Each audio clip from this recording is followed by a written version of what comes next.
Driver ملک غلام محمد عرف ملک گام یعنی کہ میں تھا۔ میں روزانہ ملک رب نواز کو یونیورسٹی لے جاتا اور لے آتا تھا۔ ملک عصمت کی بیوی ہاجرہ جو کہ ان پڑھ تھی مگر سمجھدار اور سگھڑ خاتون تھی، انہوں نے کبھی بھی ملک کی عصمت کے معاملات میں ٹانگ نہ اڑائی تھی، بلکہ شوہر پرستی کی انتہا یہ تھی کہ اگر ملک صاحب نے کہا کہ ایک ٹانگ پر کھڑی رہو تو یوں ہی رات گزارتی، کیونکہ وہ بھول جاتے تھے اور کئی بکھیڑے انہیں سمیٹنے پڑتے تھے۔ ہاجرہ نے شوہر پرستی کا حق ادا کر دیا تھا۔ وہ ملک عصمت کی بہت خدمت کرتی تھی، ملک صاحب بھی ان سے بہت پیار کرتے تھے۔ کبھی کوئی مسئلہ ہوتا تو وہ ان پڑھ عورت اپنی عقل سے ملک صاحب کو مناسب مشورہ دے دیتی اور واقعی مفید مشورہ ملک کے لیے بہتر ثابت ہوتا تھا۔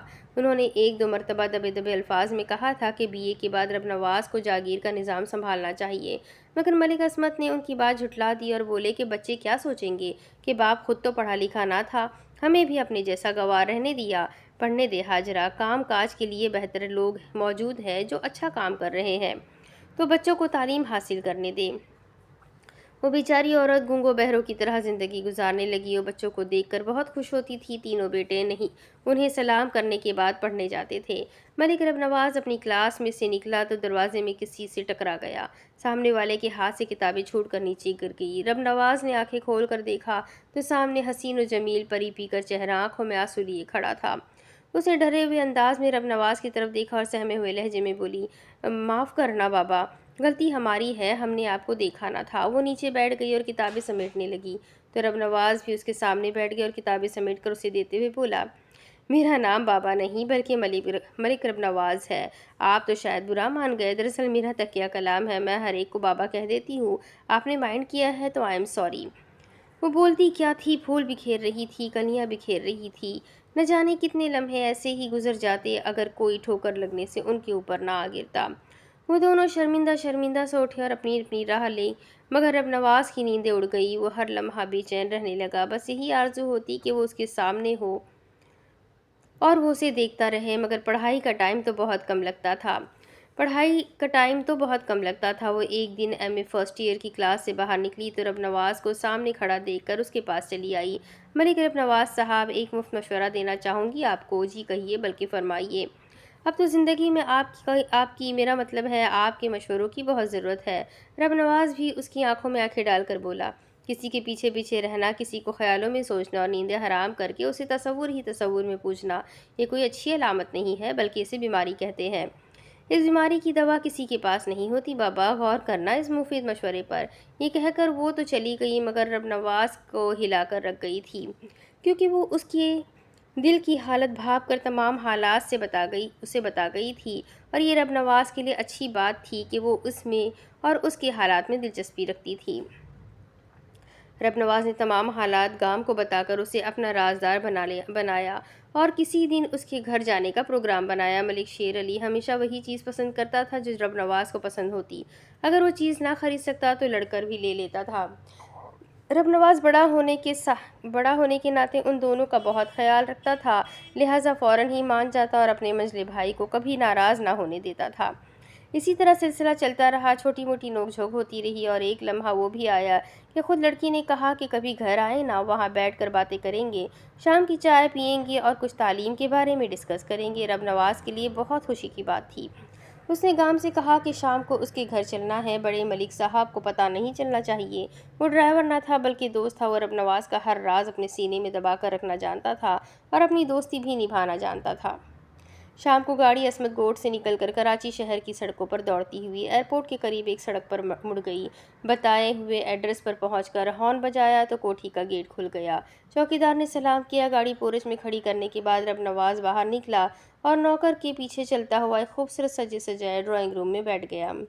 آپ بیٹھے، میں ابھی بیوی کو بھیجتا ہوں، یہ کہہ کر ملازم اندر کی طرف چل دیا۔ رب نواز پہلی مرتبہ کسی لڑکی کے گھر گیا تھا۔ وہ تھوڑا سا نروس بھی تھا اور گھبرایا ہوا بھی تھا۔ اسٹوڈنٹس لائف میں ایسا مقام اگر آ جائے تو ہاتھ پاؤں پھول ہی جاتے ہیں۔ تھوڑی دیر بعد اندر کے کمرے سے وہ برآمد ہوئی اور اس نے آتے ہی کارنش بجا لا کر رب نواز کو سلام کیا۔ وہ کچھ حیران ہوا کیونکہ کراچی جیسے ترقی یافتہ شہر میں فرشی سلام مگر جلد ہی اس نے اپنی حیرت پر قابو پا لیا، کیونکہ جس انداز سے جھک کر سلام کیا تھا، ایک مرتبہ تو رب نواز کی آنکھوں میں بجلی کوند گئی۔ وہ سیدھی ہو کر پروقار انداز میں چلتی ہوئی رب نواز کے سامنے بیٹھ گئی۔ اس کے بیٹھنے کا انداز بتا رہا تھا کہ وہ رکھ رکھاؤ اور میل ملاپ والے لوگ ہیں۔ اس نے ملک رب نواز کی پریشانی بھاپتے ہوئے کہنا شروع کیا، بلکہ ہونٹوں کے گلاب کو حرکت دے کر پتیاں بکھیرنا شروع کی۔ رب نواز صاحب، شکریہ کہ آپ میرے کہنے پر یہاں آئے۔ کیا لیں گے آپ کو؟ رب نواز کی بات ابھی پوری نہ ہوئی تھی کہ وہ کھلکھلا کر ہنس پڑی اور ہنستی ہوئی بولی، میرے علاوہ کوئی کھانے پینے کی بات کر رہی ہوں۔ وہ پھر ہنس پڑی۔ ایکچولی میں یہ کہنا چاہتا تھا کہ آپ کو خواہ زحمت ہوگی۔ رب نواز شرمندہ ہو کر بولا، کوئی بات نہیں ملک صاحب، اب آپ نے اس غریب خانے کو رونق بخش ہی دی ہے تو ہماری خواہش ہے کہ کچھ پیا جائے۔ فرید 2 کولڈ ڈرنک لے کر آؤ، اور ہاں، باہر گاڑی میں جو ملک صاحب کا ڈرائیور ہے اسے بھی پانی پلاؤ اور عزت سے بٹھاؤ۔ اس نے ملازم کو آواز دے کر کہا۔ ملازم بات سن کر چلا گیا۔ اندر سے ایک عورت برآمد ہوئی جو قد کاٹ میں لمبی تھی، خوبصورت اور گوری چٹی تھی، شکل اور نین نقش بالکل لڑکی جیسے تھے۔ اس نے آتے ہی کہا، کیا ہو رہا ہے بیٹا، اپنے مہمان کا تعارف نہیں کرواؤ گی؟ اس نے بیٹی کی طرف دیکھ کر کہا اور رب نواز کا جائزہ لینا شروع کر دیا۔ مما، یہ میرے کلاس فیلو ہیں ملک رب نواز، یہ عصمت گوٹ کے ملک عصمت کے بڑے صاحبزادے ہیں، کافی اچھے آدمی ہیں۔ اور ملک صاحب، یہ میری مما ہے زہرا۔ رب نواز نے سر کے اشارے سے سلام کیا۔ انہوں نے بھی مسکرا کر جواب دیا اور بولی، تجلی بیٹی، تم مہمان کے ساتھ بیٹھ کر باتیں کرو، میں ذرا بازار جا رہی ہوں۔ اوکے مما، تجلی نے کہا۔ وہ باہر چلی گئی تو رب نواز نے کہا، آپ کا نام تجلی ہے؟ آپ نے کبھی بتایا ہی نہیں، آپ نے کبھی پوچھا ہی نہیں۔ اس نے کہا تو دونوں مسکرا پڑے۔ اتنی دیر میں ملازم کولڈ ڈرنک لے کر آ گیا۔ اس نے ایک گلاس تجلی کے سامنے اور ایک گلاس رب نواز کے سامنے رکھ دیا اور باہر چلا گیا۔